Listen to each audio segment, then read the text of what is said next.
mucho. Each time I cling to your kiss, I hear music divine. Bésame mucho. Hold me, my darling, and say that you'll always be mine. This joy is something new, my arms enfolding. You never knew this till before. Whoever thought I'd be holding you close to me, whispering this you I adore. Dearest one, if you should leave me, each little dream would take wings and my life would be through. Bésame mucho. Love me forever and make all my dreams come true. Bésame mucho. Bésame mucho.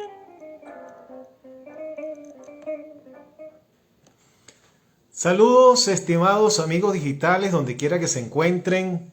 Reciban ustedes mi abrazo virtual, mi cariño, mi respeto y sobre todo mi agradecimiento por siempre seguir este espacio. Mi nombre es José Ríos Lugo, soy comunicador social. Este espacio se llama En Conversación con Ríos Lugo y es una producción del portal informativo El Reporte Global. Bien, hoy voy a estar conversando con Mercedes Malavé, periodista, colega, analista político, dedicada a la política. Es presidenta del Partido Unión y Progreso. Y bueno, voy a tener el placer de conversar el día de hoy con Mercedes, que ya está por allí, y voy a dar para iniciar la conversación de hoy con Mercedes. Vamos a... Por aquí ya está Mercedes. Buenas noches, Mercedes, ¿cómo estás? Hola José, ¿cómo estás? Bueno, muy contenta de estar en este espacio tan perseverante que tienes en Instagram. Sí. ¿Cómo estás? Estás llegandito porque venías de Valencia, ¿no? Sí, hemos tenido una serie de reuniones del Movimiento Unión y Progreso en distintos estados. Hoy nos encontramos en el estado Carabobo con representantes de Cojedes, Guárico, Aragua, Falcón y Carabobo. Y luego tuvimos oportunidad de hablar de la situación de cada estado en particular y estoy llegando. Qué bueno. Sí. Bueno, Mercedes, mira, vamos a comenzar como siempre lo hacemos en el espacio, preguntándole a nuestro invitado que nos dé su visión de cómo ve al país político en este momento, hoy al 4 de marzo del 2021. ¿Cómo observas al país político, Mercedes? Mira, la situación del país es muy crítica, muy delicada, muy grave, muy preocupante.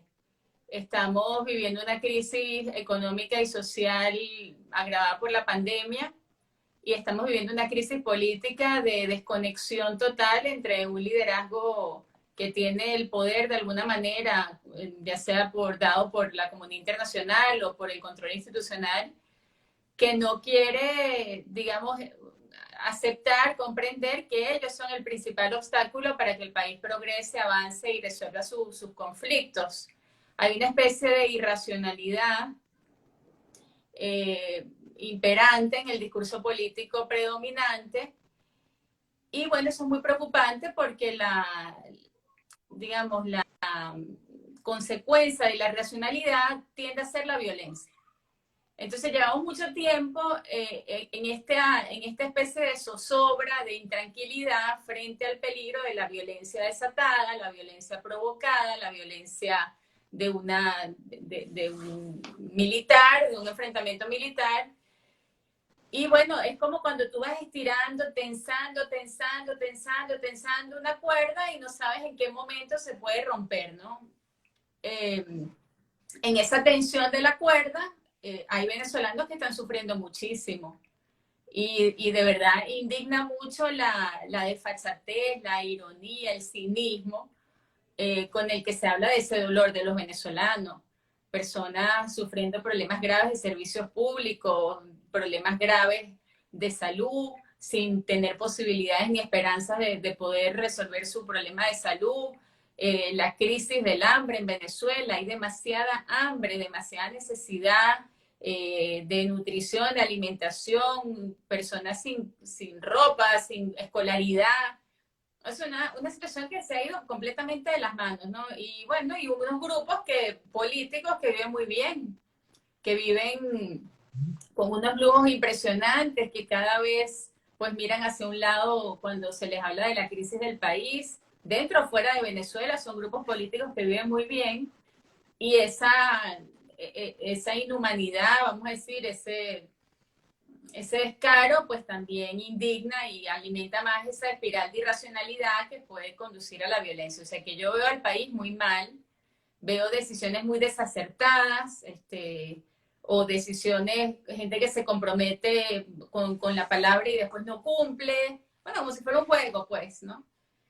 Y no se Esta avanza en semana, la solución. Mercedes, esta semana salió o se publicaron varias encuestadoras, principalmente Data Analysis y Datincore, publicaron estudios recientes de opinión, bien contundentes y bien alarmantes también, en lo que se refleja, en los cuales se refleja lo que ya sabemos, pero verlo en números es fuerte, ¿no? La desconexión que hay absoluta con el pueblo no quiere saber nada de los políticos, el pueblo se siente desamparado por el estamento político y vive sumido en su cómo resuelvo el día de hoy, cómo sobrevivo al día de hoy. No da para más. Eso por un lado. Luego vemos que cómo esas mismas encuestas reflejan que un líder político que hace 2 años contó con un gran apoyo de la población, hoy está por debajo en aceptación incluso del propio presidente Maduro. O sea que en apenas 2 años se echó por la borda ese apostar de la gente a ese liderazgo. En el marco de todo esto, ¿cuál es el camino que debería seguir el estamento político en este momento? ¿En qué debe trabajar el estamento político para revertir esa situación, Mercedes?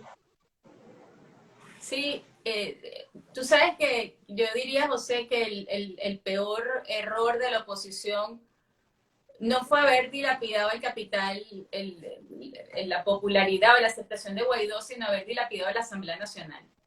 Un triunfo electoral en una hegemonía o en un régimen autocrático es una cosa demasiado poderosa, demasiado importante, demasiado fuerte. Y bueno, en cuestión de meses, porque ya de esto comenzó la pelea de la oposición con el gobierno, comenzó apenas iniciando la Asamblea Nacional, comenzaron a tomar decisiones que se veía que no llegaban a nada y sin embargo seguían insistiendo en el error del enfrentamiento y del choque de poder y del Maduro vete ya y la versión de la salida.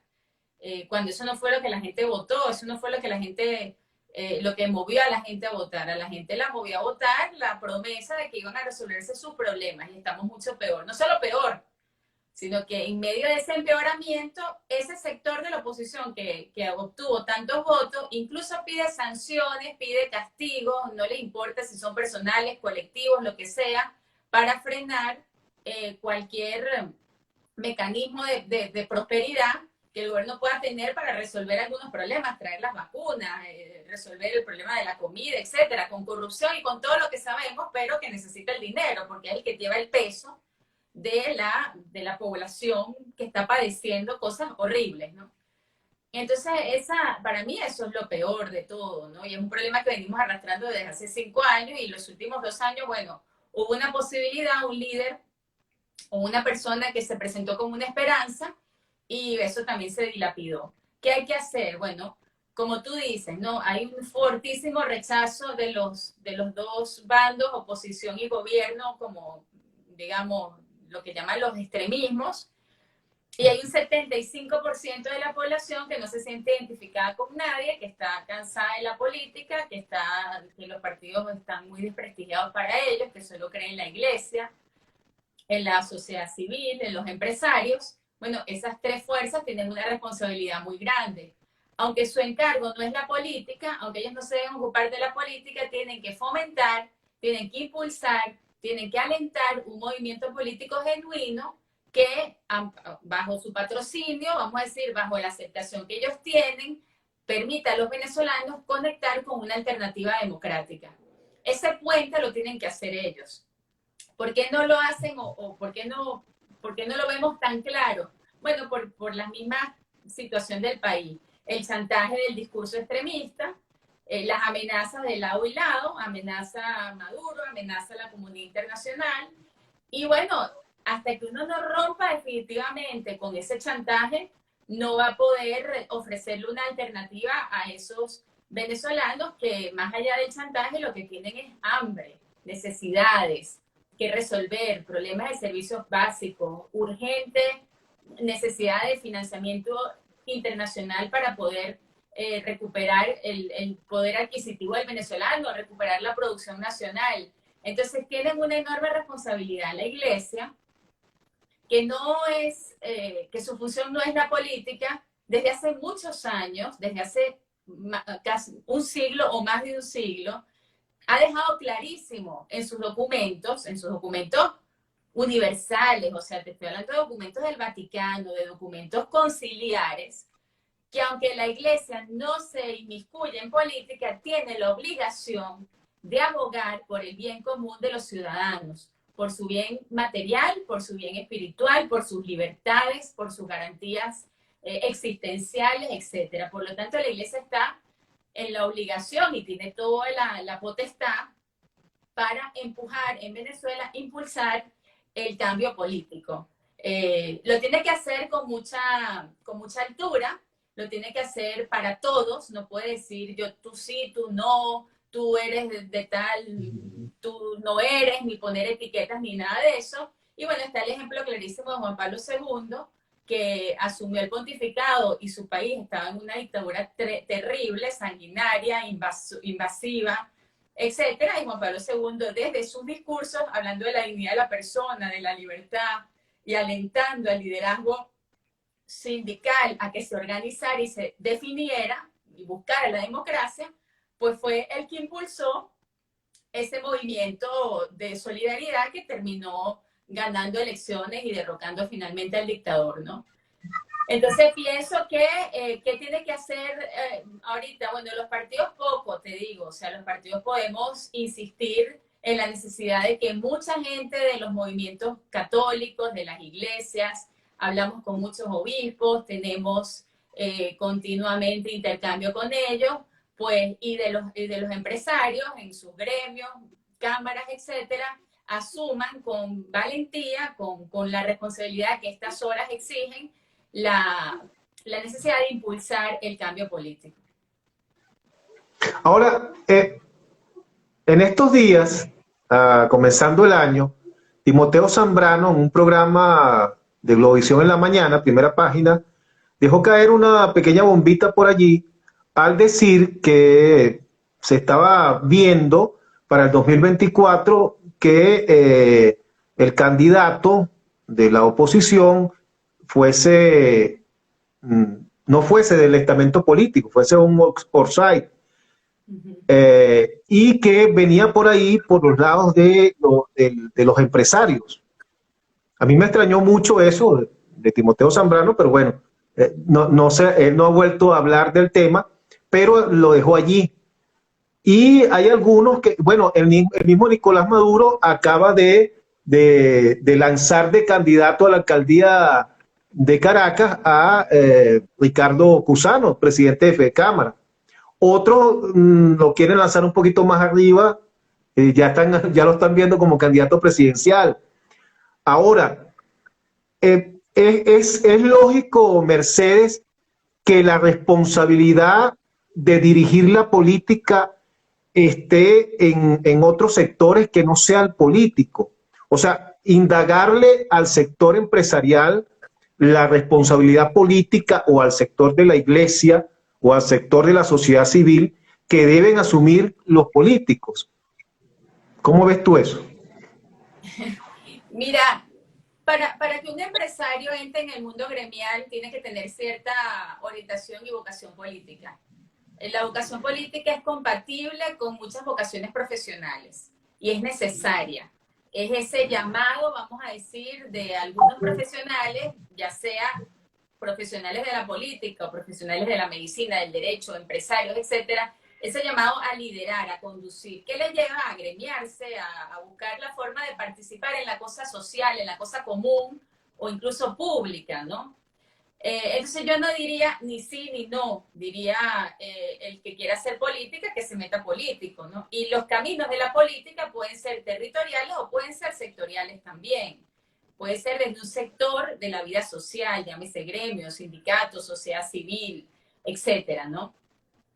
Sobre las declaraciones de Timoteo Zambrano y de Maduro, que se parecen mucho, prácticamente son idénticas, me parecen inconvenientes y me parece que si vienen de Maduro, pues evidentemente es para buscar que se inhiban, ¿no? Que ellos se inhiban de cualquier trabajo político que estén haciendo. No creo que la forma de ayudar a esta alternativa democrática se reduzca a ofrecer su nombre como candidato. Algunos sí, algunos en los estados, en los municipios, que tengan vocación política, que tengan esa misión, que se sientan llamados a eso, pueden hacerlo. Pero teniendo un cargo de tanta relevancia, tan importante para el país, la verdad es que sus posibilidades de influir son múltiples, son muchísimas. Pueden impulsar muchos liderazgos, pueden impulsar muchas iniciativas, pueden convertirse en ese paraguas que a Venezuela le está haciendo falta. A veces tenemos muchos más candidatos y muchos más partidos que organización de la gente, que seguidores, en el sentido militante, vamos a decir. Entonces, son un montón de partidos que parecen como una sopa de letras, o un montón de candidatos, que el mismo Elliot Abrams me parece que decía que hay como 40 candidatos en la lista que él había hecho de candidatos. Creo que al país lo que le hace falta es organización, mensaje, estructura. Al país le hacen falta movimientos que trasciendan unas siglas, que convoquen con un fin común, ¿no? Y que esté de acuerdo o ajustado a las nuevas formas de organización social. O sea, hace 60 años, Rómulo Betancourt salió a recorrer Venezuela y se dio cuenta que la gente estaba en el campo, estaban en las empresas, en la fábrica, y organizó un partido de acuerdo a esa organización social que existía. Organizó el Partido de Acción Democrática, que no era sino una forma de canalizar políticamente toda esa diversidad social. Bueno, hoy en día hace falta eso, más que decir, ya tengo mi tarjeta, ya tengo las siglas, ya el CNE me aprobó. Lo que hace falta es un movimiento que se identifique con las nuevas formas de agrupación social que hoy en día en Venezuela, y me parece que en el resto del mundo son múltiples. Hay muchísimas, vamos a decir, afinidades, intereses en la sociedad, quienes les interesa el deporte, quienes les interesa la cultura, quienes les interesa, bueno, hasta los animales, o sea, o el problema ecológico, o el problema de los espacios verdes, o múltiples formas, y eso hay que darle una organización y una canalización política. Me parece que esa es la tarea. No veo a los partidos políticos en eso, más bien los veo con la tarjetita bajo el brazo, y bueno, con eso no se logra nada, ¿no? Eso te quería preguntar, Mercedes, fíjate, las sociedades, y en especial la democracia, definitivamente sin partidos políticos sólidos no es posible. O sea, requiere de partidos políticos sólidos. Ahora, hay una diversidad de partidos hoy en Venezuela, algunos de muy vieja data y otros más recientes. Tú citabas el caso de Rómulo Betancourt y Acción Democrática, que nació desde el campo. Se formó ese partido desde el campo. COPEI, algo similar también. Pero más reciente tenemos un partido político y algunos otros que nacieron de un programa de televisión, por ejemplo. Entonces vemos allí la antagonía, ¿no? Las organizaciones políticas en este momento pareciera, como ciudadano no lo aprecio, que estén haciendo la tarea. ¿La tarea cuál es? Bueno, la democracia interna, practicar la democracia interna, atender las demandas de su militancia, organizarse mejor, que haya cohesión entre ellos, y creo que salir a la calle a escuchar a la gente más que a dar discursos. Pero pareciera que ese trabajito, esa tarea, no se está haciendo. Unión y Progreso está trabajando en eso, Mercedes. Mira, precisamente porque nos parece que ese es el trabajo, hemos tratado de estar un poco al margen de las alianzas políticas. A veces eso no se entiende, o sea, pero ustedes que se creen que son, porque no se alían aquí, no se sientan con estos 4 partidos y no negocian, bueno, precisamente porque sabemos que ahí no está la solución. Hay que salir de ese mundo de los partidos y buscar a las personas, tratar de acercarse a ellos, identificarse con ellos, con sus inquietudes, con sus proyectos y sus propuestas, ¿no? Y para eso tienes que estar libre de la cuestión partidista, porque si te encierras en eso, bueno, nunca vas a salir de eso, ¿no? De unas siglas, de unas tarjetitas, ¿no? Eso lo estamos tratando de hacer. Yo te puedo decir que de la reunión de hoy le veo muchas expectativas. Había gente del movimiento estudiantil de Carabobo, había agentes culturales, había gente, está el presidente de la Federación de Voleibol también. Otros que, bueno, que sí llevan más activismo político desde movimientos que nunca fueron legalizados o nunca tuvieron tarjeta y están uniéndose ya. Eso es un gran acto de desprendimiento, ¿no? No vienen, bueno, yo estoy aquí con mi movimiento bajo el brazo, no, simplemente, bueno, vamos a usar esto como una plataforma común, ¿no? Y a mí me parece muy valioso. Tenemos que seguir haciendo ese trabajo porque es el trabajo que hay que hacer. Mira, en una situación tan crítica como la que está Venezuela, con tanto deterioro institucional y con tanta apatía política, yo pienso que solo hay espacio para 2 alternativas, para 2. La alternativa del gobierno, que a nadie le gusta, que está desfasada, que cada vez que hablan pareciera que estuvieran en el siglo XIX, que es el atraso de Venezuela, la falta de inserción en el mundo, en las nuevas tecnologías, en la normalidad, o sea, en la normalidad en la que vive la gente en el mundo. Nosotros estamos como rezagados ya siglos. Esa es una alternativa. Y la otra, la alternativa de la democracia, de la modernidad, de la apertura al mundo, del contacto con otros, con otros personas de todas partes del mundo, de la integración latinoamericana, de asociarnos pues a los modelos de desarrollo sostenible, ingresar otra vez en los organismos internacionales. Esas son las 2 alternativas, ¿no? Y para eso lo que hay que hacer es, bueno, reunificar al país, porque tampoco es verdad que esos partidos, 4, 6 o 10 partidos, el otro día me mostraban una foto como con 20 partidos de oposición. No es verdad que esos partidos tienen la representación del país, no la tienen. Hay que entusiasmar a la gente y decirle, miren, ¿a qué alternativa te sumas tú? Tú te sumas a la alternativa del atraso, del patrioterismo, de las amenazas bélicas, de los milicianos y de todo ese atraso, o te sumas a la alternativa de la modernización, del progreso, de la unión de todos los venezolanos, de la reinserción de Venezuela en el mundo, etcétera.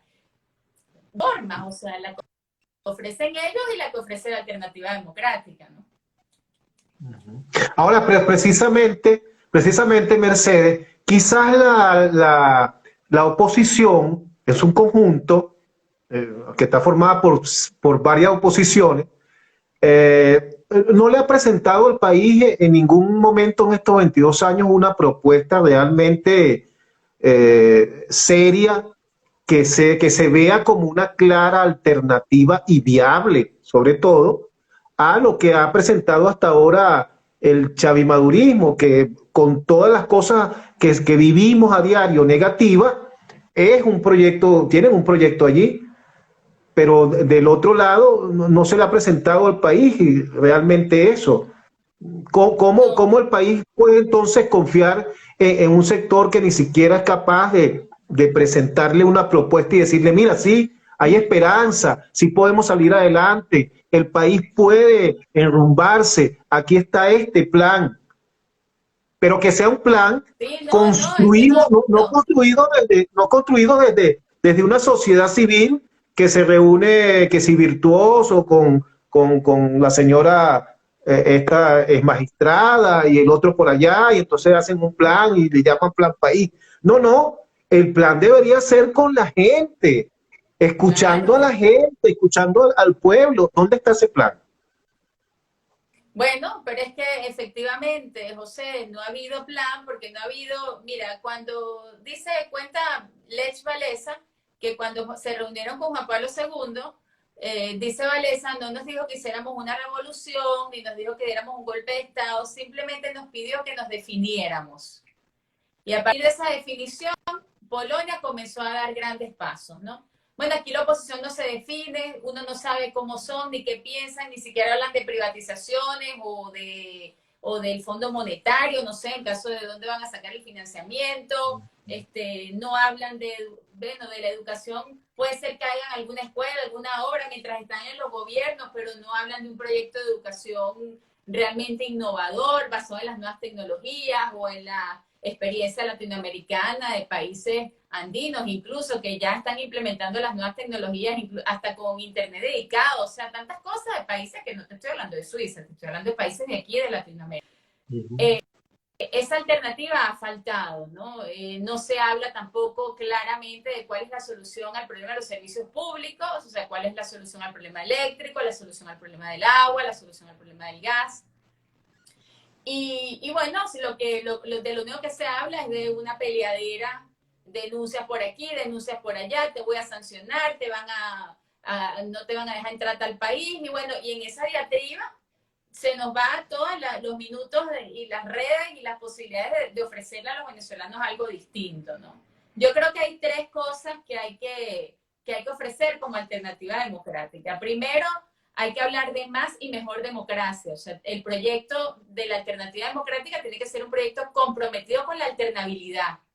Claro, el acuerdo de alternabilidad es ¿no? Y ese es el mensaje que se le da también a la fuerza institucional armada que tiene que proteger el Estado y la democracia y la Constitución. Un proyecto claro de más y mejor democracia, por lo tanto tiene que haber más y mejor instituciones, el poder legislativo, el poder judicial, el poder ejecutivo, el poder moral tienen que trabajar más y mejor también con nuevas formas de llegarle al ciudadano, con nuevas tecnologías, etcétera. ¿Qué vamos a hacer con el Ministerio Público? ¿Qué vamos a hacer con las denuncias, niños, mujeres? O sea, todas esas cosas no se habla, simplemente se habla de Venezuela es un país bello, Venezuela es un país potencia, igualito que el chavismo, la misma arenga de frases hechas sin ningún proyecto, ¿no? Luego está más y mejor democracia, luego tiene que haber más y mejor servicios públicos. ¿Cuál es el proyecto concreto para resolver los problemas de servicios públicos, ¿no? Para modernizar, para renovar, qué cosas sirven, qué cosas hay que empezar de cero y etcétera, ¿no? O sea, eso hay que trabajarlo también. Y luego la educación, yo creo que el tema de la educación tiene que ser un programa esencial, un programa social imprescindible. Hay que poner al día a una generación que está a punto de perderse, o sea, si siguen con esa deserción, con esa, no solo la pandemia, lo que venimos arrastrando de crisis educativa en Venezuela por desnutrición, por pandemia, por infraestructura, es gigantesco. Tiene que haber un gran proyecto educativo que se desarrolle a partir de la recuperación de la democracia en Venezuela, ¿no? Entonces, bueno, para eso hace falta expertos. Nosotros en Unión y Progreso hemos llamado, de hecho nosotros estuvimos encabezando la lista nacional un economista, el doctor Luis Mata Molleja, experto en temas de banca de tercera generación, que tenía un proyecto concreto para introducir esa banca que funciona también en Inglaterra, en los países musulmanes, y poder resolver el problema financiero, el problema del Banco Central, el problema de la moneda, que es tan grave, ¿no? Y así como eso, bueno, que hemos llamado muchas veces desde el Centro de Políticas Públicas y FEDEC para que nos hablen de esos problemas de servicios básicos que también tienen que ser una prioridad. Entonces, no, por eso, porque no hay proyectos, sino que lo que hay es un arrebatamiento, es que la gente está tan defraudada y tan desencantada de la política. Las megaelecciones. ¿Qué te parece esa propuesta de las megaelecciones? Mal llamadas, porque cuando no se incluye la presidencia no se puede hablar de megaelecciones, realmente. Así es. Es más, bastaría una elección con 2 candidatos para que se movilice el 80% de la población si se convocan bien, ¿no? Bueno, me parece un retraso en el proyecto de descentralización de derechos electorales de la gente, o sea, la posibilidad de que conozcan a sus líderes, de darle protagonismo al liderazgo municipal, que es el que realmente le resuelve los problemas más apremiantes a las personas. O sea, quien debería hablar del problema del agua, del gas, de la electricidad, debería ser cada alcalde, porque cada situación es distinta. Aquí hay que construir pozos, ahí hay que mejorar una hidroeléctrica, aquí hay que hacer tal cosa, no sé. O sea, quienes deberían hablar de eso son los alcaldes en lo concreto, ¿no? Entonces me parece un atraso. Hay una especie de teoría de que si tú tienes muchos candidatos y la mega elección es una elección que plantea, creo que 15.000 candidatos, porque hace falta candidatos, gobernaciones, alcaldes, consejos legislativos y consejos municipales, son cerca de 15.000 candidatos. Bueno, eso aritméticamente va a multiplicar los votos, porque cada uno de esos 15.000 va a invitar a votar a su familia y eso va a hacer que suba la participación, los índices de participación. Eso yo se lo he oído a gente muy importante de la Asamblea Nacional.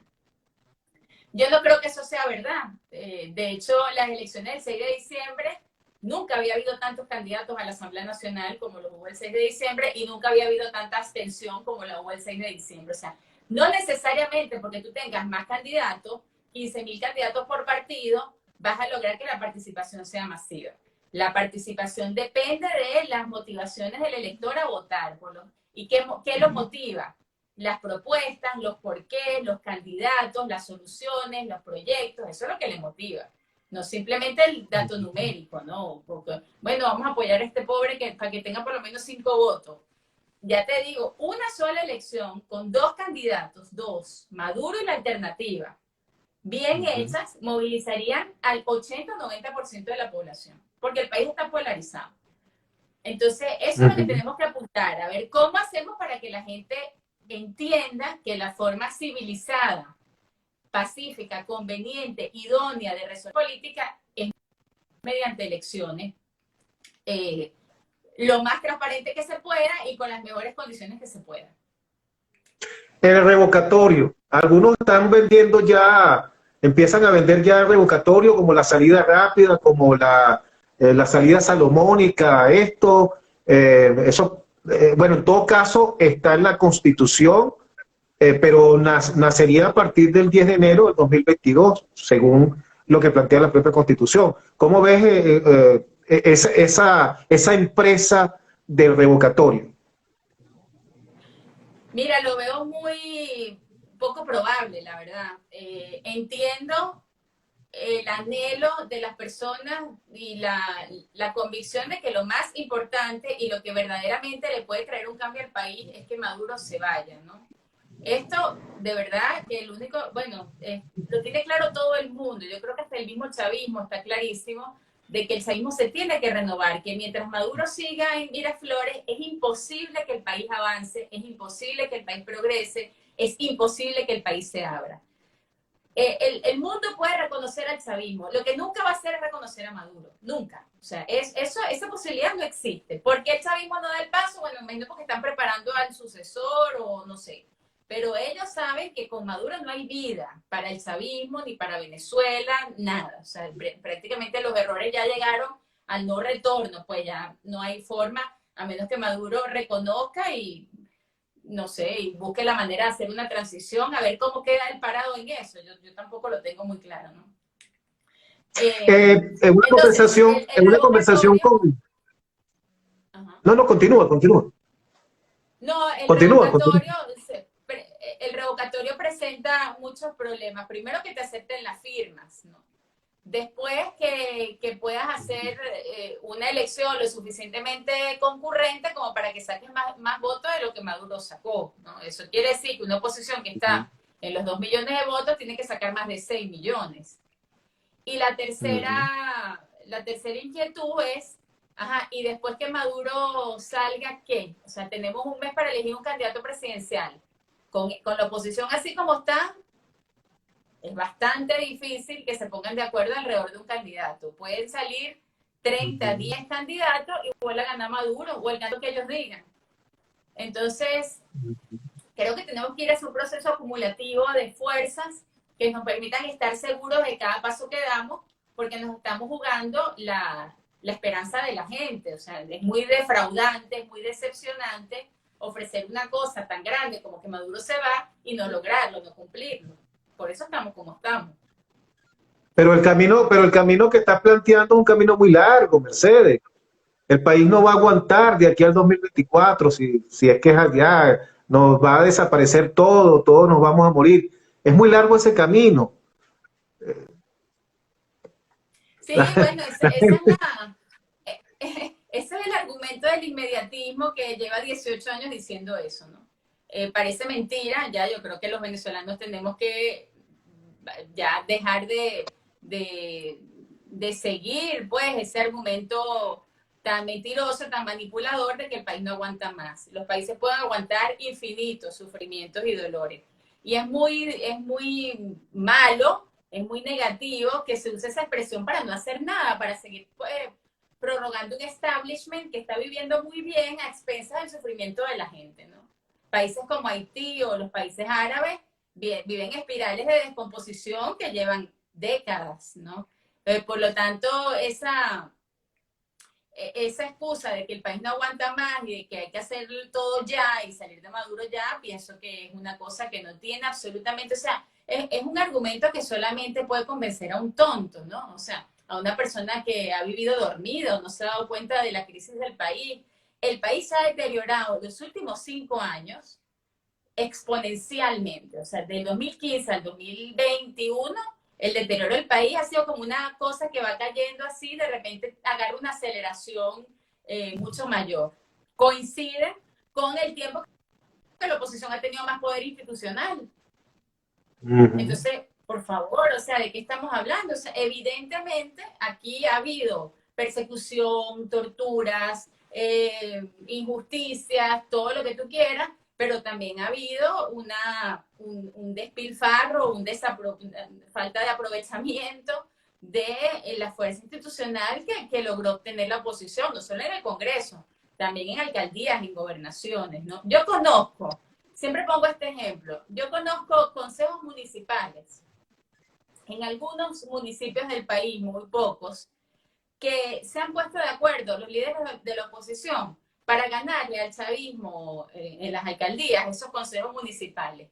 Y ellos cuentan en Seboruco, en Monte Carmelo, en Buchibacoa, cómo recuperar el consejo municipal, o sea, esa sola instancia tan pequeñita, les ha servido para ofrecer mejores servicios de ambulancia, de la ambulancia del municipio, o para resolver un tema puntual de la gasolina y el contrabando de la gasolina, para aprobar o rechazar maniobras del alcalde chavista. Si eso lo puedes hacer desde una instancia tan concreta como es un consejo municipal, ¿cómo vas a decir tú que teniendo la asamblea, que teniendo gobernaciones, y el país está peor y todo está peor, eso fue porque el gobierno no te dejó? Eso no es verdad. Y creo que tenemos que ser un poco más críticos, porque una de las cosas también que tenemos que tomarnos muy en serio es el desempeño de los políticos. El desempeño, ¿qué hace un político? O sea, ¿cuál es su función? ¿Para qué fue electo? ¿Para hacer guarimba? ¿Para salir por televisión y decirle a Maduro, te falta poco, vete ya? ¿O para resolver los problemas de la gente con las herramientas que ofrece el poder, aunque sea pequeño, que sea cooptado, no sé, mermado, como tú quieras, por un poder autoritario? Pero cosas se pueden hacer. Entonces pienso que ese chantaje realmente ya, mientras más temprano salgamos de eso, mejor, y de verdad el desempeño. Por eso nosotros no estamos ni por asomo en esas reuniones de alianzas de candidatos y tal. Nosotros queremos de verdad a los mejores. Y queremos a los mejores porque es muy serio gobernar. Es muy serio llegar a una alcaldía. Es muy serio llegar a una gobernación sin plata, arruinada, con una nómina de gente dependiente del Estado, con la persecución de los chavistas, con los consejos comunales. Es muy serio como para que esté otra vez a Mercedes. No, es que estos partidos se pusieron de acuerdo y se hicieron una repartición. ¿De quiénes estamos hablando? ¿Quiénes van a ser los candidatos? Porque no podemos seguir con cheques en blanco y después desempeño por el piso. No, es que el chavismo no me dejó. Bueno, no se puede seguir así gobernando el país porque es que no es verdad. Yo estaría engañando a la gente si yo les digo, sí, no, con el chavismo es imposible gobernar. Los estaría engañando porque hay ejemplos de casos. Es verdad que no se puede hacer todo. Ya yo he dicho que el país no va a progresar si Maduro sigue allí. Pero se pueden hacer cosas. Con lo poco que hay, se pueden hacer cosas. Así es. Por cierto que hay que decirlo, ¿no? Detrás de lo de las megaelecciones, yo creo que lo que realmente está allí es la posibilidad de llegar de que los partidos lleguen a acuerdos de, bueno, tú tienes tantos candidatos para la alcaldía, yo tengo la gobernación en tal estado y así sucesivamente. Yo creo que lo que hay realmente detrás de eso es eso, que le sería más fácil a estas organizaciones políticas llegar a acuerdos en cuanto a quiénes serán los candidatos para gobernaciones, para alcaldía, haciendo ese tipo de cosas. Pero bueno, Bueno, fíjate. ese tipo de componentes y arreglos tan politiqueros solo los puede voltear una fuerza electoral muy grande, o sea, unos candidatos que se lleven y arrastren a la gente fuera de ese ecosistema, digamos, donde todo el mundo se retroalimenta y se reparte y se no sé qué. Ahora con Chupán se han metido el gobierno, del PSUV metido allí, porque es así, o sea, ya es una cosa que es un ecosistema, como te digo. Solamente la conciencia popular, la conciencia del voto, la correspondencia con candidatos idóneos puede romper esa dinámica destructiva que te digo. Ha sido tan nefasto el chavismo gobernando solo, pongamos 2005 al 2010, la Asamblea Nacional toda roja, rojita, Chávez gobernando, ha sido tan nefasto el 2010 al 2015 como el 2015 al 2020 donde compartían el poder. Ha sido lo mismo, o incluso peor, porque la ¿Cuál forma de debería ser, transitar, a tu juicio, Mercedes, a tu juicio, cuál debería ser el papel, el rol que juegue en este momento los diputados de oposición, los 20 diputados que están en la Asamblea Nacional representando a la oposición, le guste a uno o no le guste al otro, pero bueno, están allí porque fueron los que participaron y los que salieron electos? ¿Cuál debería ser el rol de esos 20 diputados contra 257? ¿Caerse a piña constantemente, mentarle la madre a sus 257 todos los días para demostrar que son de oposición? ¿O cómo hacer para no ser invisibilizados? Para no pasar ahí como que, bueno, ¿y dónde está esta gente? ¿Existe? ¿No existe? ¿Cuál debería ser el rol de esa gente? mira, José, es un rol muy concreto que se manifiesta sobre todo en las comisiones de la Asamblea. Allí pueden trabajar un poco mejor. Es un rol bueno, de buscar pequeñas rendijas, pequeños resquicios.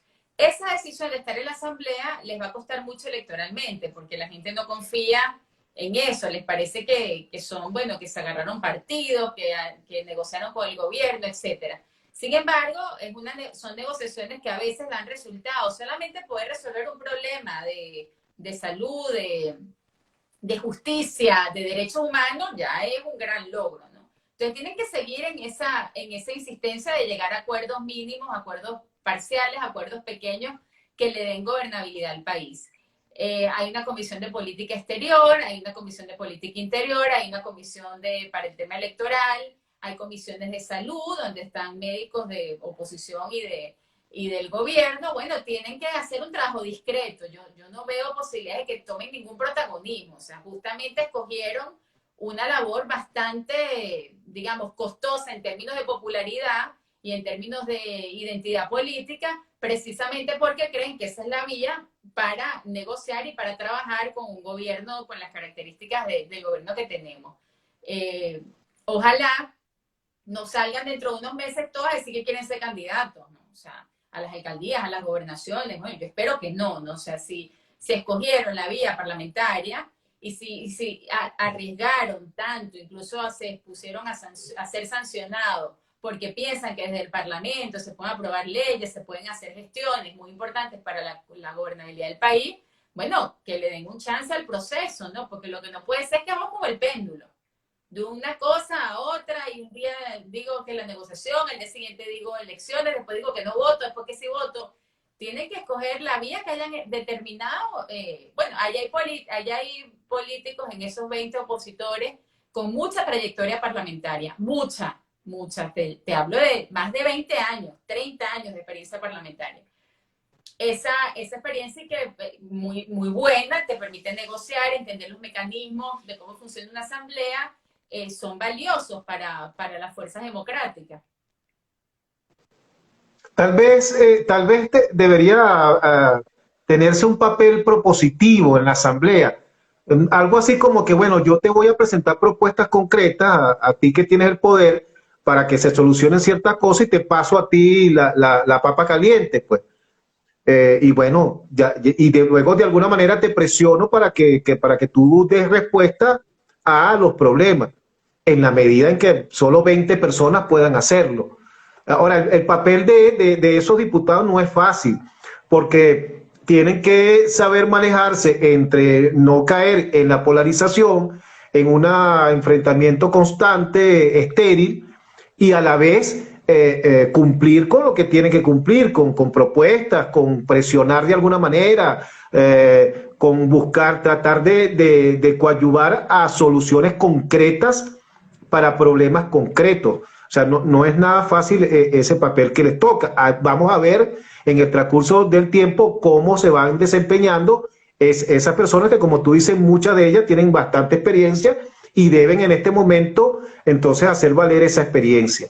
Fíjate, pero se pudiera ver algo de luz por allá lejos, porque la sociedad civil o una parte de la sociedad civil, porque cuando uno habla de la sociedad civil es otra cosa, es una entelequia, ¿no? ¿Con qué se come la sociedad civil? O sea, ¿quién realmente representa la sociedad civil? Se supone que la sociedad civil son los ciudadanos organizados por grupos de intereses, gremios, sindicatos, en general. Pero bueno, un sector de la sociedad civil acaba de presentar una lista de 15 candidatos de la sociedad civil, postulándolos para esa comisión que va a elegir al CNE. ¿Cómo ves ese proceso? ¿Pudiera salir de ahí algo interesante? ¿Es más de lo mismo? ¿Nos están vacilando? ¿Cómo ves eso, Mercedes? Mira, me parece una movida inteligente de esas organizaciones de la sociedad civil que me imagino, no me consta, pero me imagino que muchas vienen del Frente Amplio, que se volvió abstencionista. El Frente Amplio se volvió un frente abstencionista, y un paso inteligente hacia la participación electoral, siempre abogando por más y mejores condiciones para la participación. Entre esas opciones, que me parece que sobre todo son un mensaje a la opinión pública, un testimonio, más que un hecho de que los van a escoger. Yo no creo que ellos crean que los van a escoger, eso lo veo muy poco probable. Y ahorita digo por qué lo veo poco probable. Más que eso, es el testimonio de unas personas que están haciendo todo por ganar condiciones electorales y que están apuntando, digamos, su estrategia hacia la rehabilitación de la vía electoral. En ese sentido me parece muy inteligente lo que hicieron.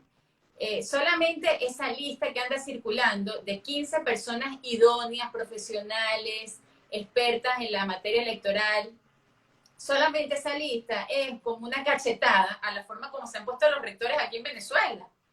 O sea, mira toda la gente valiosa que hay y mira lo que termina haciendo, ¿no? Eso nos tiene que llevar más que a la deserción, a la lucha. O sea, queremos vivir en un país donde el CNE sea eso. Y tenemos que conquistar ese país, nadie nos lo va a regalar. No van a venir de ningún país a imponer aquí un sistema electoral, tenemos que conquistarlo nosotros. Y es una manera inteligente de activar esa lucha democrática con las armas de la democracia. Ahora, sinceramente, si a mí me tienen que poner candidata de algo, prefiero 1000 veces ser candidata ante una comunidad de venezolana, llámese alcaldía, gobernación, consejo municipal, consejo legislativo. Prefiero ser candidata frente al pueblo que frente a 270 diputados chavistas. O sea, en realidad esos candidatos serían muchísimo mejores y tendrán más posibilidades de ser electos si son candidatos a diputados en las pasadas elecciones del 6 de diciembre, o si son diputados, si son candidatos a concejales, a alcaldes, incluso a gobernadores, ¿no? Porque muchos tienen una trayectoria además, bueno, de activismo social que les puede dar mucho crédito, ¿no? Para ser candidato. Hay que ponerse a la orden de los venezolanos.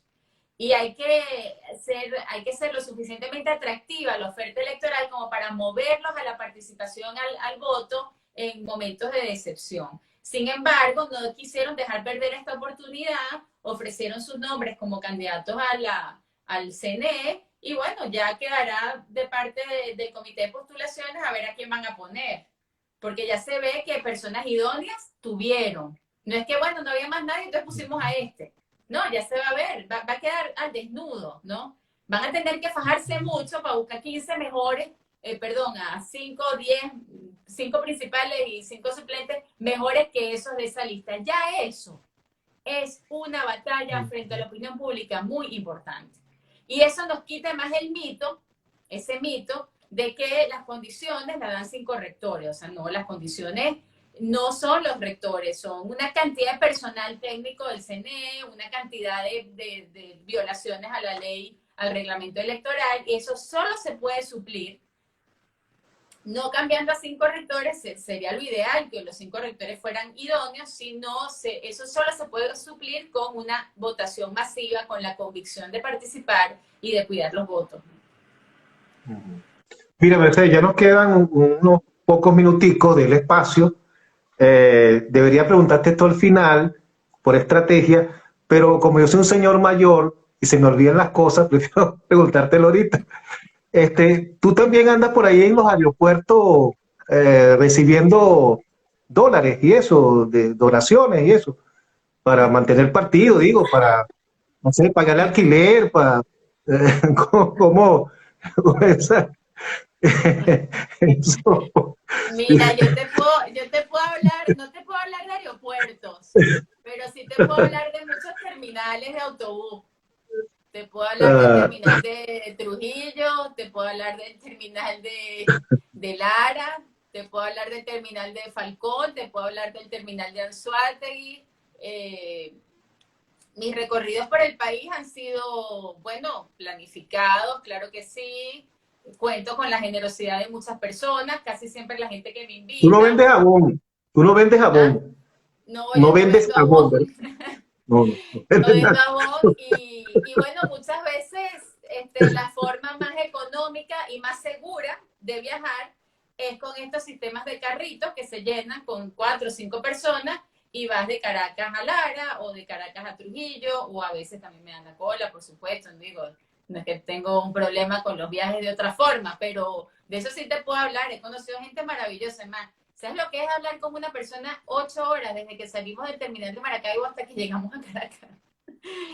Conoces mucho a la gente y te sientes muy segura porque te sientes con gente que conoce esas vías perfectamente, van, vienen, hacen muchos viajes a la semana en esos carritos y de eso te puedo hablar.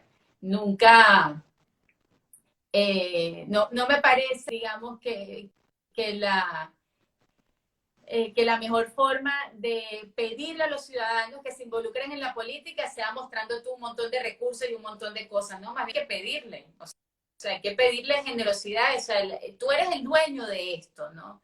Tenemos que volver a crear la mente, si es que alguna vez existió, yo lo dudo, porque durante el rentismo la tuvimos muy fuerte, de que los partidos se sostienen de abajo hacia arriba y no de arriba hacia abajo.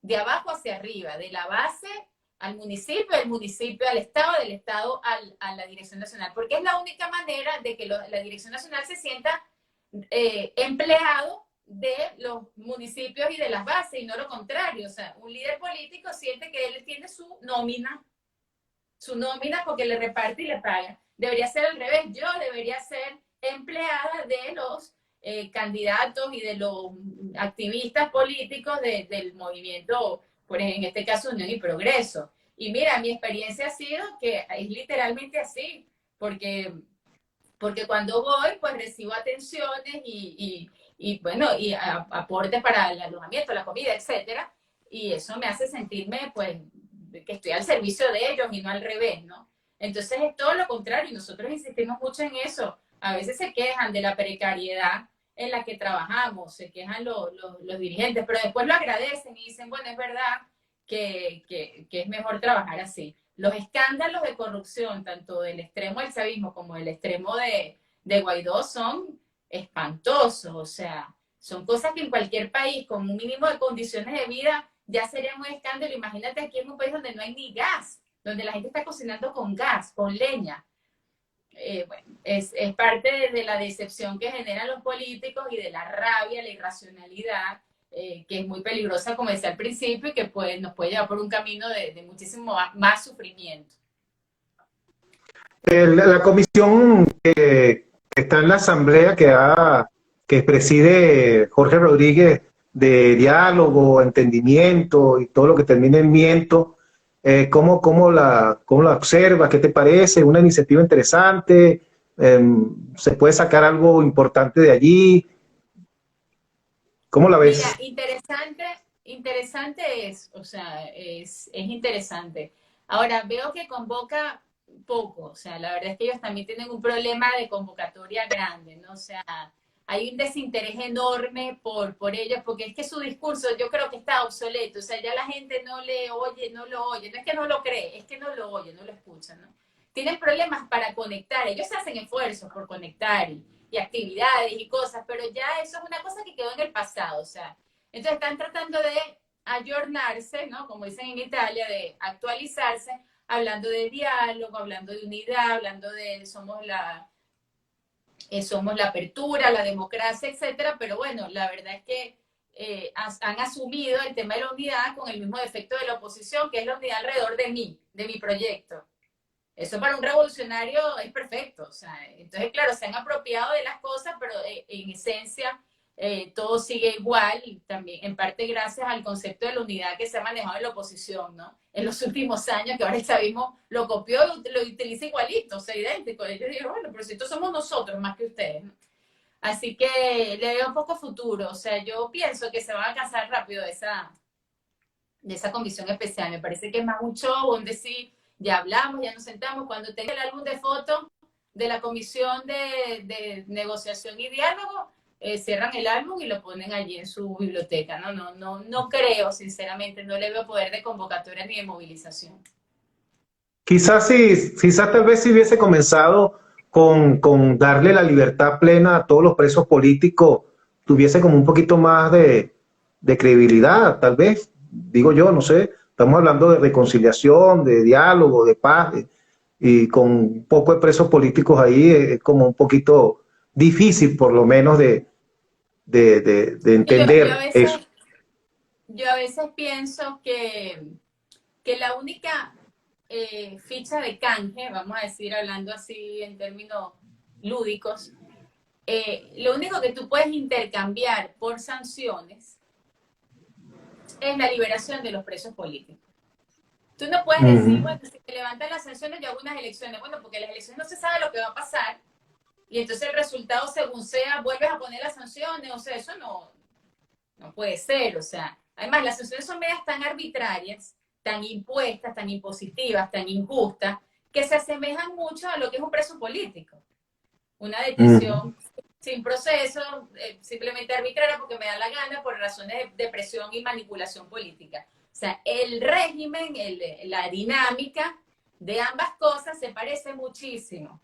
Entonces, yo creo que esas son las dos cosas que son intercambiables. O sea, libero a todos los presos políticos, a todos, también a los que están exiliados, a todos, por liberación de Venezuela de todas las sanciones, ¿no? Venezuela, tanto en sus organismos sancionados como las personas, porque las sanciones no son actos de justicia. O sea, si tú quieres justicia para algún funcionario sancionado, bueno, hay que abrir procesos judiciales, debido proceso, nacionales o internacionales, que te permitan hacer justicia. Lo mismo con el preso político. Tú piensas que ese preso político sí es culpable y sí cometió delitos. Bueno, haz un proceso limpio, transparente, judicial, con pruebas verdaderas. Si no, liberen a todos por todo y empecemos a recorrer el verdadero camino de la justicia nacional e internacional. Perfecto. Bueno, ya así finalizamos. Mercedes, y sí quería que siempre al final del programa le pedimos a nuestro invitado que nos recomiende alguna lectura que haya hecho recientemente o que haya causado un impacto importante en su vida o que esté ligada a la situación que vivimos ahorita y que pueda ser ejemplarizante o pueda abrirnos el entendimiento a lo que estamos viviendo. No sé qué pudieras tú recomendarnos de lectura. Tengo aquí algunos libros que utilizo mucho y repaso últimamente. Este libro me parece muy bueno, se llama Los Causavientes, de Carabobo a Punto Fijo, es un libro de historia contemporánea escrito por Rafael Caldera, me parece muy bueno. Luego, mi orientación ideológica, digamos, es social cristiana, yo soy demócrata cristiana, como muchos fundadores del partido COPE, como Angela Merkel, etcétera. Y entonces muchas veces utilizo y leo este libro, La concepción cristiana del orden social. No, son libros un poquito viejos, pero a mí me sirven mucho, me inspiran para mis artículos, etcétera. Y también tengo este libro que cito varias veces, incluso he dado un curso, que se llama Persona Humana y Justicia Social. Persona humana y justicia social. Bueno, aquí se ve invertido. De un filósofo que se llama Antonio Millán Puelles. Más moderno, así que tenga en digital, estoy leyendo un libro que se llama Liderazgo Virtuoso, no de virtuoso el sacerdote, sino de virtud, de un escritor ruso-francés, que se llama Alexander Havard. El libro se llama Liderazgo Virtuoso, lo estoy leyendo y me parece muy bueno. Eso lo encuentran por Amazon y lo pueden descargar online. Así que eso creo que por ahora es lo que puedo recomendar. Bueno, es bastante, nos está dando bastante tarea. Ajá, sí. Bueno, que me escriban por ahí, que me escriban si quieren que les mande alguna fotocopia bueno, fotocopia Perfecto. No puedo, pero el nombre no, escaneado. De los libros. ¿Ah? Exacto. Está bien. Bueno, Mercedes, muchísimas gracias, ¿vale? Por esta conversación tan interesante contigo del día de hoy y esperamos tenerte pronto nuevamente para que nos sigas dando tu opinión de cómo van las cosas en el país y sobre todo de las alternativas que tenemos los venezolanos, las alternativas reales que tenemos si queremos realmente salir de esto y salir bien, no medio salir, porque cuando medio salimos estamos muy propensos a volver a entrar. Entonces la idea sería como salir bien de esto, ¿no? Empezar una nueva etapa. Yo a veces pienso que la definición de estos años de revolución han sido como la fase más hegemónica y más populista de muchos errores que veníamos arrastrando de antes, ¿no? O sea, es el superlativo de una serie de errores que acarreábamos y no terminábamos de resolver o le quitábamos importancia, y ahora tenemos esos mismos errores exacerbados y además con una carga de autoritarismo muy suficiente. Está bien, amigos digitales, bueno, gracias por seguirnos en el espacio y nos veremos, ya será mañana, pero con otra cosa completamente diferente a este mundo tan complicado de la política, porque vamos a hablar de música como todos los viernes con nuestro querido amigo Víctor Cadet. Gracias, Mercedes, y será hasta la próxima. Saludos a Víctor. Ok, chao. Okay.